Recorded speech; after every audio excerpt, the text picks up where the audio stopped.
is advisable to study the appropriate essential anatomy as outlined in the primer of Regional Anesthesia Anatomy before studying the single injection interscalene block.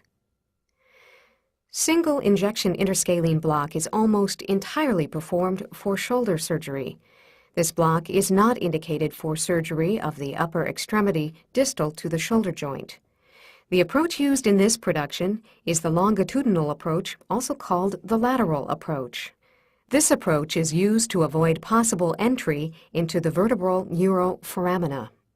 It is important to realize that pain, paresthesia, and dysesthesia distal to the elbow is almost never symptoms of bona fide shoulder pathology.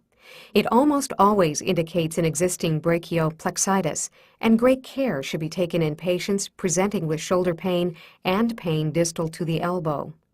Special care should be taken with patients presenting with frozen shoulder or adhesive capsulitis, since this condition is a fibromatosis like Dupuytren's disease, which in itself should not be painful.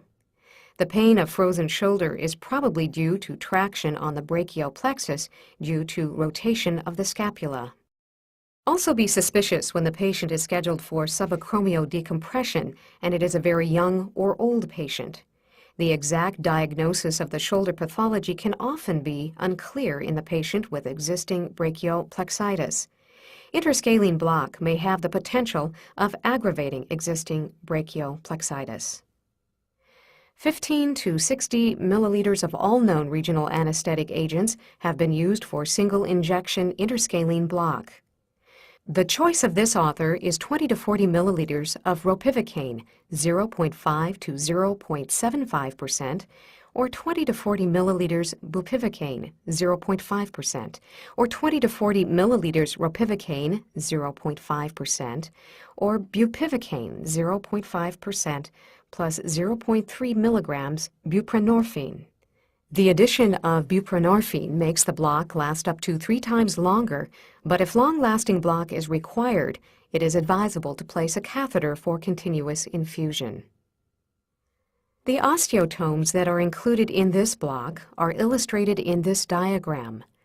When studying this illustration, it should be clear that the inferior part of the glenoid, as well as the distal part of the ulnar and the bones of the 4th and 5th finger, are usually not covered by interscalene block unless very large volumes of local anesthetic agent are used.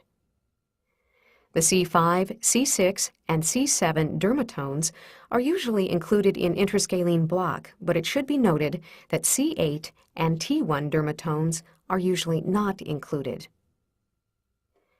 The neurotomes involved in interscalene block include the neurotomes of the axillary nerve, the radial nerve, the musculocutaneous nerve, and the median nerve. The ulnar nerve and brachial and antebrachial cutaneous nerves are usually not covered. Similarly, the intercostal brachial nerves are excluded. The patient is positioned in the supine position with the head slightly turned towards the opposite side, and the patient's hand on the operative side is placed on the abdomen.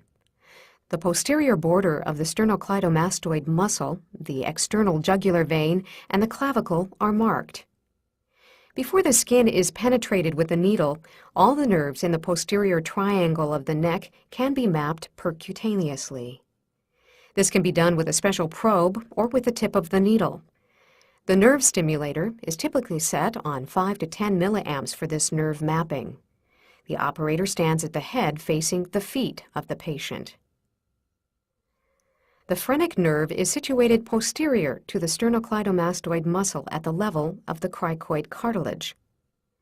Moving the probe approximately 1 centimeter posterior will stimulate the superior trunk of the brachial plexus, and a biceps motor response will be evoked.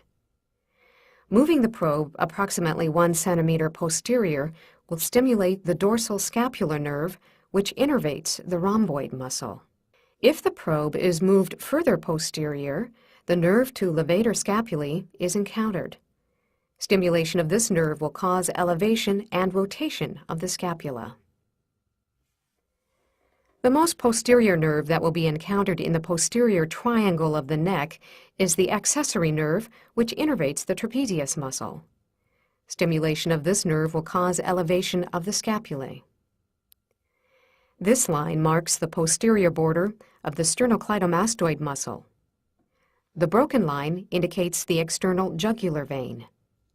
The clavicle forms the caudate border or base of the posterior triangle of the neck. The circled area here indicates the position of the superficial cervical plexus. After disinfecting of the skin with an antiseptic agent, the superficial cervical plexus is blocked just behind the midpoint of the sternocleidomastoid muscle. The anesthesiologist stands at the head of the table, facing the feet of the patient. The interscalene groove is palpated with the index and middle finger in the area of Winnie's point. These two fingers are now split, leaving the middle finger in the interscalene groove. This causes congestion of the external jugular vein, which makes it easy to identify, and with the index finger, traction is applied to tighten the skin. The needle enters behind the sternocleidomastoid muscle approximately midway between the clavicle and the mastoid process and is aimed at the brachial plexus, which is deep to the middle finger of the left hand of the operator. The needle enters longitudinally and is typically aimed approximately at the nipple on the ipsilateral side. If the needle is aimed too anterior, the phrenic nerve will be stimulated and an unmistakable diaphragmatic motor response will be noticed. The nerve stimulator is typically set to 1 to 2 milliamps, 2 Hz, and a 100 to 300 microsecond pulse width at this stage.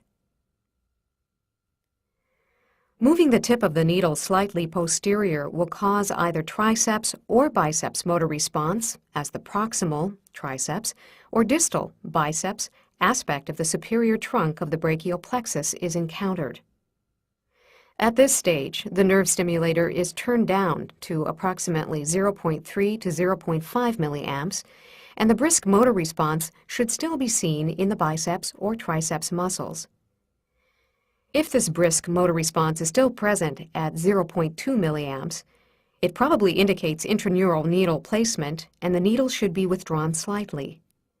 Brisk muscle twitches should ideally be seen at a nerve stimulator output setting of 0.3 to 0.5 milliamps. A positive Raj test implies that the motor response immediately ceases after injection of the local anesthetic agent is started, as is illustrated in this recording. This gives additional assurance that the block will be successful and that large volumes of local anesthetic agents and additives are probably not required.